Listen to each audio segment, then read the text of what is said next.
ಇದೆ. साथियों, नाड़ प्रभु केम्पे गौड़ा जी के विजन से इंस्पायर्ड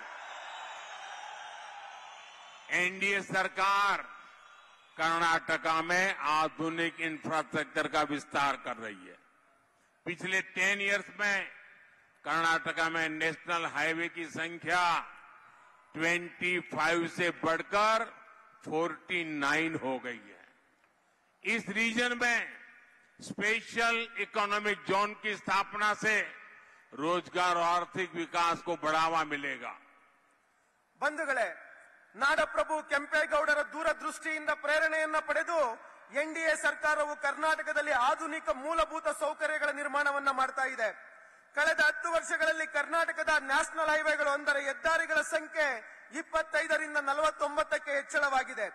ಈ ಭಾಗದಲ್ಲಿ ವಿಶೇಷ ಆರ್ಥಿಕ ವಲಯ ಸ್ಪೆಷಲ್ ಎಕನಾಮಿಕ್ ಝೋನ್ ನಿರ್ಮಾಣದಿಂದ ಉದ್ಯೋಗ ಹಾಗೂ ಆರ್ಥಿಕ ಪ್ರಗತಿಗೆ ಉತ್ತೇಜನ ಸಿಗಲಿದೆ. साथियों, यहां नंदी हिल्स भी है, ताई भुवनेश्वरी और ताई कोलारम्मा, उनका आशीर्वाद भी है।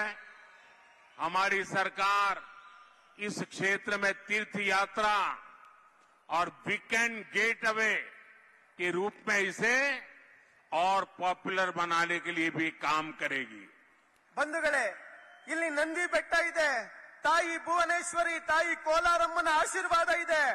ನಮ್ಮ ಸರ್ಕಾರವು ಈ ಸ್ಥಳಗಳನ್ನ ತೀರ್ಥಯಾತ್ರೆಯ ಪ್ರಮುಖ ತೀರ್ಥ ಕ್ಷೇತ್ರಗಳನ್ನಾಗಿ ಹಾಗೂ ವೀಕೆಂಡ್ ಗೇಟ್ ವೇ ರಜಾಕಾಲಿನ ಹೆಬ್ಬಾಗಿಲುಗಳನ್ನಾಗಿ ಮಾಡುವ ಮುಖಾಂತರವಾಗಿ ಈ ಸ್ಥಳಗಳಿಗೆ ಇನ್ನಷ್ಟು ಪ್ರಸಿದ್ಧಿಯನ್ನು ತಂದುಕೊಡ್ತಕ್ಕಂತ ಕೆಲಸಕ್ಕೆ ನಮ್ಮ ಸರ್ಕಾರ ಮುಂದಾಗಿದೆ.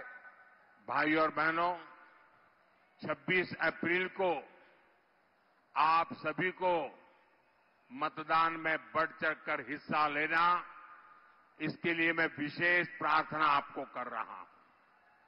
चिकबल्लापुर से डॉक्टर के सुधाकर और कोलार सीट से मल्लेश बाबू को बड़ी जीत दिलानी है और आपको घर घर जाकर ये भी कहना है कि मोदी जी आए थे और आप सभी को नमस्कार कहा है। ಸಹೋದರ ಸಹೋದರಿಯರೇ, ಇದೇ ಏಪ್ರಿಲ್ 26ರಂದು ನಡೆಯುವ ಮತದಾನದಲ್ಲಿ ಮಹತ್ವದ ಹೆಜ್ಜೆಯನ್ನಿಟ್ಟು ಚಿಕ್ಕಬಳ್ಳಾಪುರದಲ್ಲಿ ಡಾಕ್ಟರ್ ಕೆ ಸುಧಾಕರ್ ಅವರನ್ನು ಹಾಗೂ ಕೋಲಾರದಲ್ಲಿ ಮಲ್ಲೇಶ್ ಬಾಬುರವರನ್ನು ಜಯಶೀಲರನ್ನಾಗಿ ಮಾಡಬೇಕಾಗಿದೆ. ತಾವೆಲ್ಲರೂ ಕೂಡ ಪ್ರತಿ ಮನೆಗೂ ಕೂಡ ತೆರಳಿ ಹೇಳಬೇಕಿದೆ, ಮೋದಿ ಅವರು ಚಿಕ್ಕಬಳ್ಳಾಪುರಕ್ಕೆ ಬಂದಿದ್ರು, ನಿಮ್ಮೆಲ್ಲರಿಗೂ ಕೂಡ ನಮಸ್ಕಾರಗಳನ್ನ ತಿಳಿಸಿದ್ದಾರೆ ಅಂತಕ್ಕಂಥ ಮಾತನ್ನ ನೀವೆಲ್ಲರೂ ಕೂಡ ಹೋಗಿ ಹೇಳಬೇಕಾಗಿದೆ. ಭಾರತ್ ಮಾತಾ ಕಿ ಜೈ. भारत माता की, भारत माता की, भारत माता की। बहुत बहुत धन्यवाद।